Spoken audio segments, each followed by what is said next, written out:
ഇന്ന് വളരെ വ്യത്യസ്തമായൊരു വീഡിയോ ആണ് ചെയ്യുന്നത്. മറ്റൊന്നുമല്ല, ഒരു യാത്രാവിവരണം.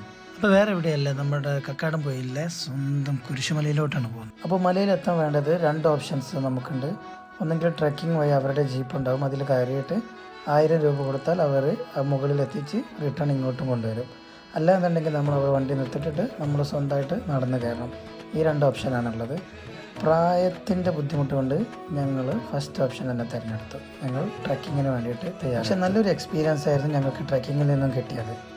നിങ്ങൾ ആര് വരികയാണെങ്കിലും ട്രക്കിംഗ് എന്നുള്ള ഓപ്ഷൻ നിങ്ങൾ ഉദ്ദേശിക്കുന്നുണ്ടെങ്കിൽ അത് എടുക്കണം. അത് നല്ലൊരു എക്സ്പീരിയൻസ് ആണ്.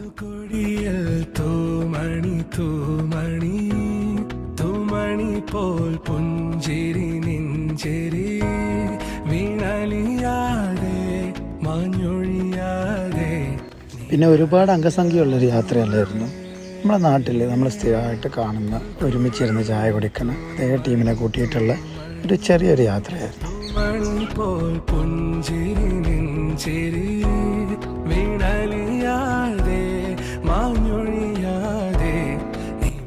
കുന്നും മലയും താണ്ടി മലയുടെ മുകളിലെത്തിയപ്പോൾ പുൽമേടുകളും പുൽത്തകിടുകളും കാർമേഘകളും നിറഞ്ഞ വളരെ മനോഹരമായ കാഴ്ചയാണ് ഞങ്ങൾക്ക് കാണാൻ സാധിച്ചത്.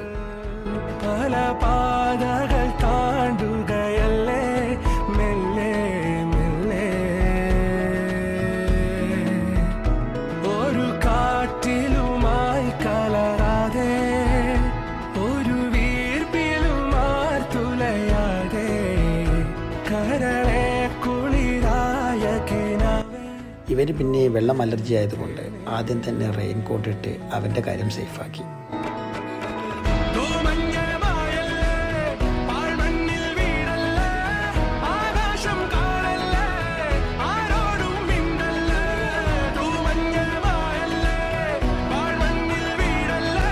അതിനിടയിൽ ഞങ്ങൾക്ക് വളരെ വിഷമമുണ്ടാക്കുന്ന കാര്യം സംഭവിച്ചു.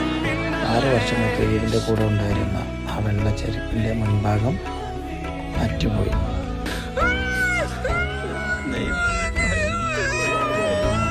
പിന്നെ ഞങ്ങൾ മലമുകളിൽ കണ്ടത് ഞങ്ങളുടെ സുഹൃത്തുക്കളെയല്ല, ഷാറൂഖ് ഖാനും സൽമാൻ ഖാനെയും ബേബി ഡിയോളിനെയും അജയ് ദേവഗണിനെയുമായിരുന്നു.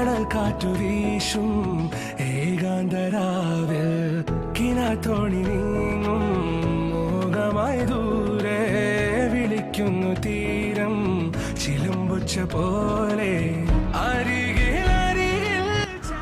എല്ലാം കഴിഞ്ഞ് ആ ഭൂമിയുടെ പച്ചപ്പിലേക്ക് നോക്കി നിൽക്കുമ്പോഴാണ് നമ്മൾ മനസ്സിലാക്കുന്നത് പടച്ച എന്തോരം മനോഹരമായ കാഴ്ചകളാണ് നമുക്ക് വേണ്ടി ഒരുക്കിയിരിക്കുന്നത്.